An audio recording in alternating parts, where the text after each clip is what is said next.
Hello everyone, welcome to life Y study. और मैं हूं अंजलि।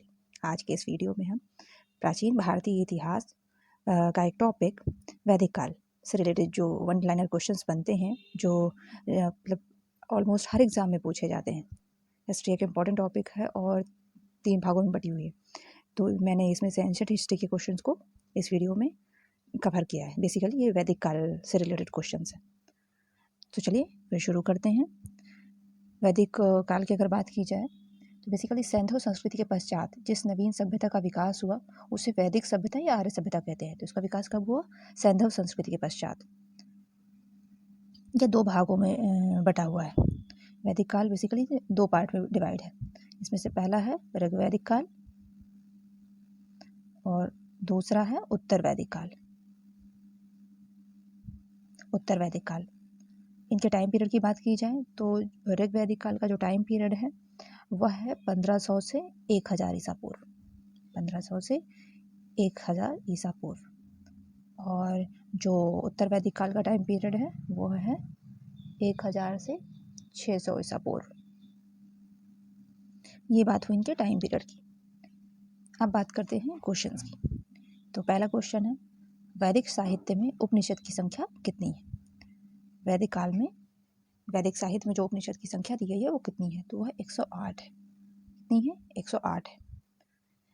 अब बताते हैं कि उपनिषद क्या होता है। जो दर्शन पर आधारित जो भी शास्त्र होते हैं उन्हें उपनिषद कहा जाता है। क्या कहते हैं? उपनिषद कहते हैं। जैसे कि मुंडोक उपनिषद, छांदोग्य उपनिषद, ये आपको दर्शन पर आधारित जो लिटरेचर है उसको उपनिषद कहा जाता है। और इनके टोटल नंबर कितने हैं? वो 108 है। अगर इसके मीनिंग की बात की जाए कि उपनिषद की मीनिंग क्या होती है, तो इसकी मीनिंग होती है शिष्य द्वारा ज्ञान की जो प्राप्ति है, ज्ञान की प्राप्ति के लिए गुरु के समय बैठना। इसका जो मतलब मीनिंग है वह है शिष्य द्वारा ज्ञान की प्राप्ति हेतु गुरु के समीप बैठना। अगले क्वेश्चन पर चलते हैं। अगला क्वेश्चन है वेदांत। वेदांत नहीं, ये वेदांग होगा। वेदांग की संख्या कितनी है? तो वेदांग की टोटल संख्या 6 है। कौन कौन से हैं? यह है शिक्षा,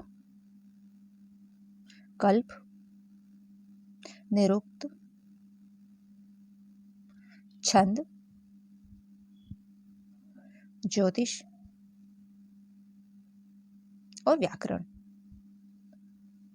तो आपको ध्यान रखना है कि वेदांग कितने हैं। वेदांग की संख्या 6 है। कौन कौन से? शिक्षा, कल्प, कल्प जो कि कर्मकांड से संबंधित है, निरुक्त, छंद, ज्योतिष और व्याकरण।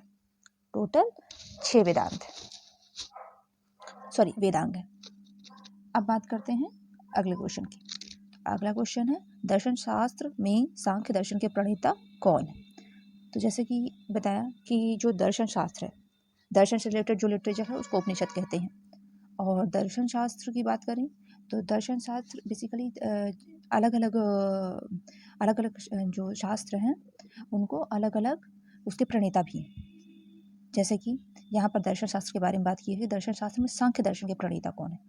टोटल जो यहाँ पर आपको दर्शन शास्त्र मिलेंगे वो 6 मिलेंगे। इसको षड दर्शन भी कहा जाता है। क्या कहते हैं इसको? इसको षड दर्शन भी कहा जाता है। तो ये जो षड दर्शन है इनकी संख्या कितनी है? इसका नाम से समझ में आ रहा है कि 6 है। बात करते हैं कौन कौन से हैं। तो जैसे कि यहाँ पर है, सांख्य दर्शन के प्रणेता कौन है? कपिल मुनि है। योग दर्शन के प्रणेता पतंजलि हैं। साथ ही साथ बात आती है वैशेषिक दर्शन की। अगला जो दर्शन है वो है वैशेषिक दर्शन। तो वैशेषिक दर्शन के प्रणेता महर्षि कणाद है। वैशेषिक दर्शन के प्रणेता महर्षि कणाद है। अगले हैं न्याय दर्शन। न्याय दर्शन के प्रणेता गौतम ऋषि हैं। गौतम ऋषि ये न्याय दर्शन के प्रणेता है। ध्यान रखिएगा, इसमें स्पेसिफिक पूछा जाता है कि कौन से दर्शन के प्रणेता कौन है। अगले हैं पूर्व मीमांसा। तो पूर्व मीमांसा के प्रणेता, मीमांसा का अर्थ होता है बेसिकली अनुसंधान, खोजना। तो पूर्व मीमांसा के जो प्रणेता हैं वो जैमिनी थे। कौन थे? जैमिनी थे। तो आपसे पूछा जा सकता है कि पूर्व मीमांसा के प्रणेता कौन है? तो जैमिनी थे। उत्तर मीमांसा के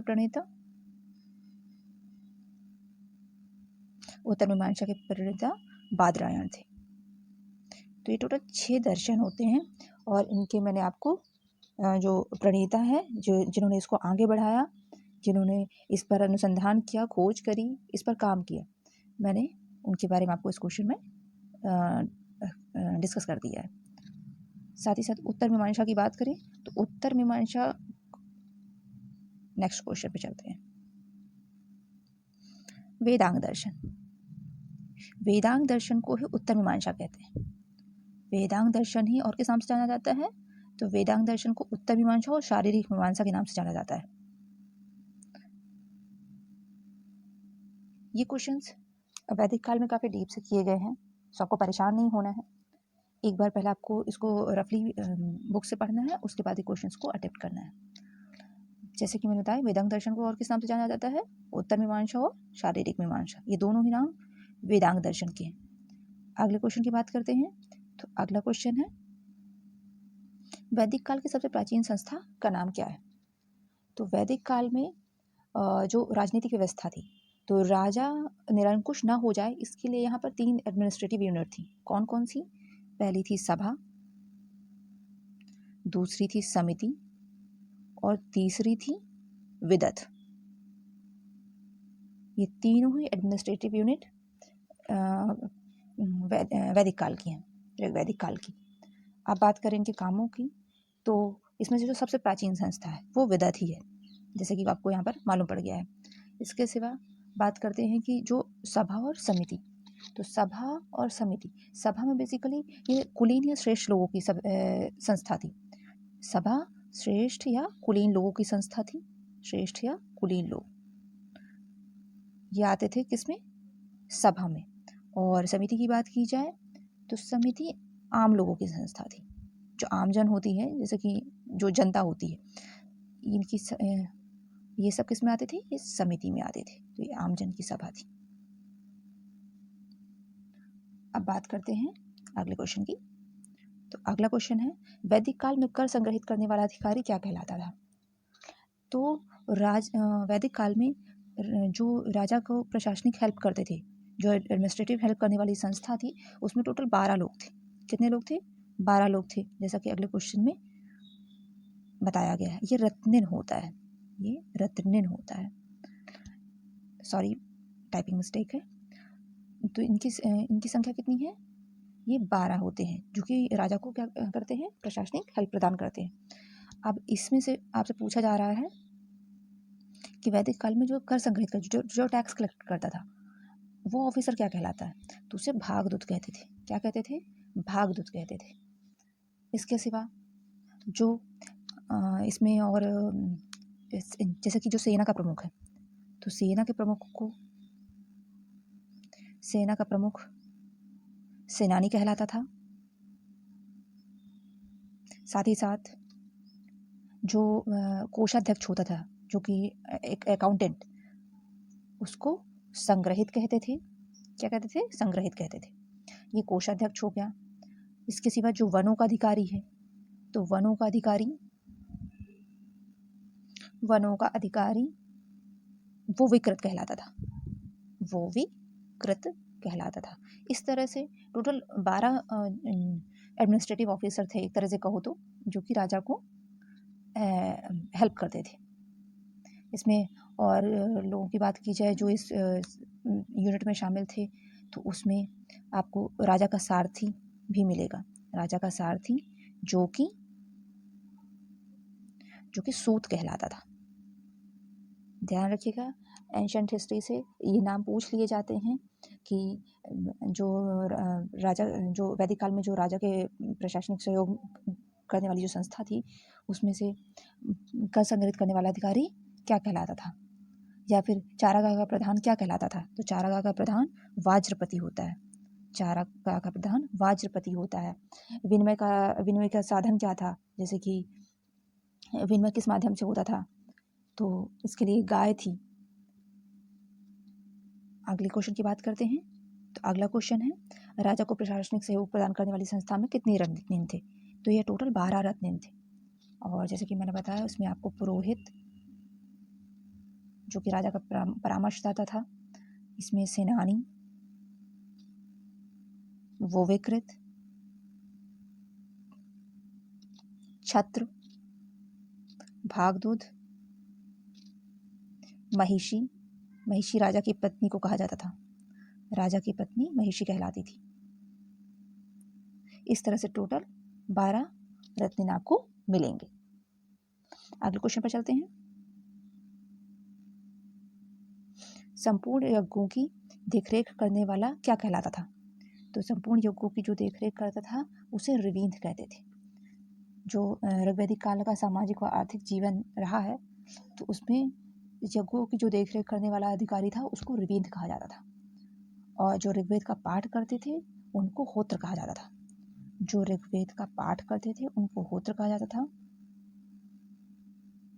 होत्र। और यज्ञों की देखभाल करने वाले को या देखरेख करने वाले अधिकारी को ऋविंद कहते थे। अब बात करते हैं अगले क्वेश्चन की। तो अगला क्वेश्चन है, पशुओं के देवता को किस नाम से जाना जाता था? तो यहाँ पर पशुओं के देवता को पूषण नाम से जाना जाता था। पशुओं के देवता को पूषण नाम से जाना जाता था। संपत्ति की इकाई क्या थी? तो संपत्ति की इकाई गाय थी। संपत्ति की इकाई गाय थी। इसके सिवा बादलों के देवता को पर्जन्य कहते थे। बादलों के देवता पर्जन्य कहलाते थे, पर्जन्य। चारागाह को गव्य गविति कहते थे, युद्ध को गविष्ठ कहते थे। पणी व्यापारी के लिए यूज किया जाता था। ये क्वेश्चन पूछा भी जा चुका है MPPSC में कि जो पणी का है, पणी है वो किसके लिए यूज किया जाता था? तो पणी बेसिकली व्यापारी के लिए यूज किया जाता था। धनी व्यक्ति को गोपथ कहते थे। बैलगाड़ी अनस कहलाती थी। सो फ्रेंड्स, इस वीडियो में मैंने इतने क्वेश्चन को कवर किया है। आई होप आपको ये लेक्चर इंटरेस्टिंग लगा होगा। Thanks for watching.